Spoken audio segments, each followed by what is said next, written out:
What is up guys, and welcome back to another video. My name is Numan and today I'm going to talk about the Champions League game between PSG versus Napoli. PSG lined up in 4-2-3-1 formation but shifted to 3-4-3 in the second half. While Napoli on the other hand lined up in 4-3-3 formation, which was mostly 5-3-2 in the second half. The start of the game was really good from Napoli, as they had early control of possession and looked very dominant during the first half. PSG were often unable to deal with Napoli's high press, as they often lost possession under pressure. Napoli pressing PSG high up the pitch and looking to win back possession. Napoli used positional pressing and looked to block the passing lanes of the man in possession. Di Maria gets the ball and he is quickly closed down, while the other Napoli players have blocked all his passing options. Blocking passing lanes and winning back possession. Despite PSG's struggles against Napoli's high press, it was PSG who had some really good chances to score during the first 15 to 20 minutes. Napoli was pressing high, and thus their defensive line pushed up as the defense tried to spot the high press. Napoli's high defensive line spotting the high press, which has left the spaces open behind the defensive line. So PSG had the chances to hit Napoli if they can break Napoli's press and move the ball quickly. Again, Napoli's players have pushed up, and now if Di Maria can release the ball quickly behind Napoli's high line, then they can attack Napoli. Quick release from Di Maria behind Napoli's high line, and Mbappe is quick enough to beat Koulibaly on pace. Mbappe wins the battle of pace against Koulibaly, cuts the ball back in space, and PSG should have made it 1-0. One man in particular who helped PSG in these quick transitions was Neymar. Instead of playing at his usual wing position, Neymar played as a cam at the number 10 spot position in this game. Cavani and Mbappe are staying high up the pitch, while Neymar is playing behind those two at the number 10 spot. From that number 10 spot, Neymar often dropped deep to receive the ball and helped PSG to break Napoli's press. Neymar dropping deep to receive the ball from his midfielder, and as he receives the ball, he is quickly pressed by two Napoli players.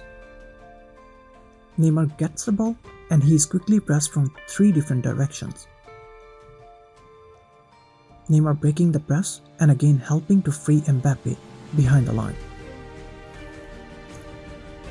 Neymar didn't get many goal scoring chances himself, but he did create some good opportunities for his teammates. I showed you during the World Cup how Neymar creates the overload by attracting the opposition players. Watch here, Neymar's starting position. He is staying very wide on the left flank. Receives the ball on the far left side, and now instead of making an inside run centrally, he makes a diagonal run across the defensive line.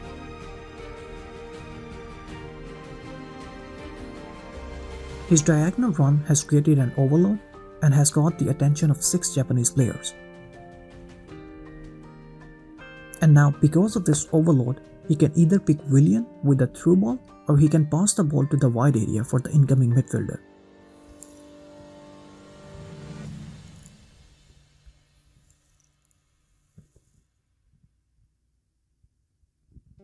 Neymar's diagonal run took so many players out, and the incoming midfielder now has so much space and time to pick his spot.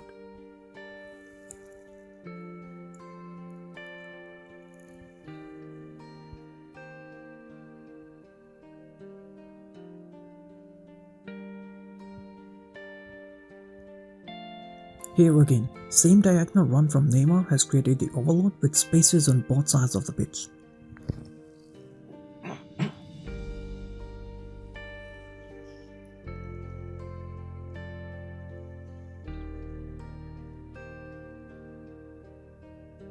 And this is what Neymar does. He creates the overload, forces the defense narrow, and creates spaces for his teammates.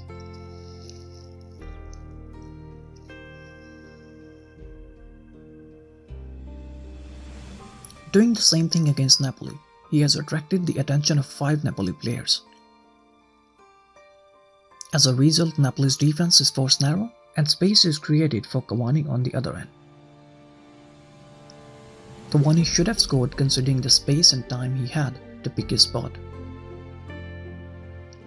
This was a little about PSG's attacking opportunities, but their real problem is their defense.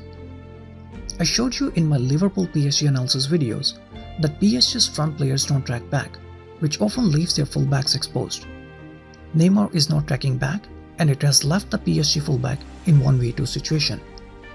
PSG had the same issues in this game as well, and Napoli took full advantage of it. Since Neymar was playing at the number 10 position today, so it was down to Mbappe and Di Maria to track back Napoli's fullbacks. Overload against the fullback as he is not getting any spot at all from his front line.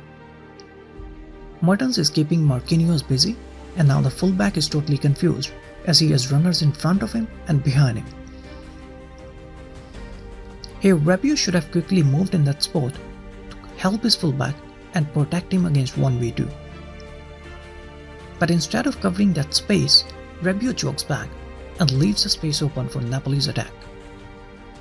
Here again, 4 PSG defenders are defending against 6 Napoli runners. Wide gaps between PSG's defense and midfield, and again no protection to the defense. Again same overload against the fullback, and Rabiot is again not providing any spot, and thus the fullback is left in 1v2. 1v2 against both fullbacks and 1v1 against both centre-backs.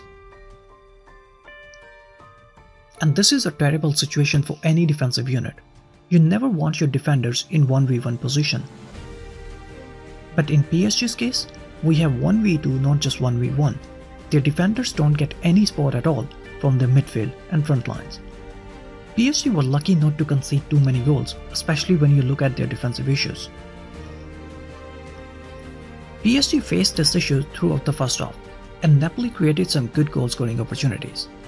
Again, wide gap between the defense and midfield, and Napoli players ready to hit PSG.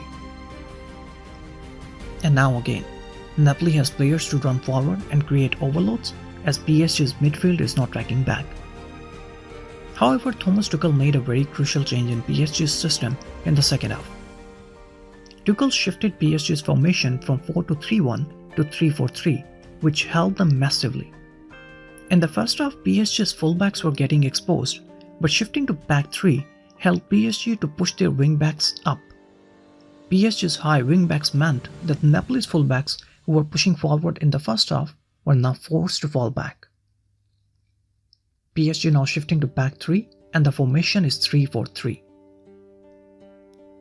Both wingbacks have pushed up, which has now forced Napoli's fullbacks to fall back.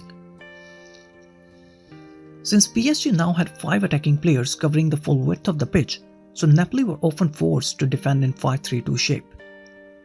Back 3 and a front line of 5 players. Napoli is now defending in 5-3-2 as they look to cover PSG's front 5. And PSG scored the equalizer using the same wide players. Napoli mostly defended in the second half, but they did manage to get the lead after Marquinhos' mistake. And it looked like that Napoli were going to take all the 3 points before Di Maria showed his magic and made it 2-2. Back 3 is the best formation for PSG at the moment until they can convince their wingers to track back. A fine defensive midfielder who can rush back without possession and provide cover. Napoli, on the other hand, had a very solid game and were unlucky not to get all the 3 points. Thank you so much for watching the video. Please don't forget to subscribe.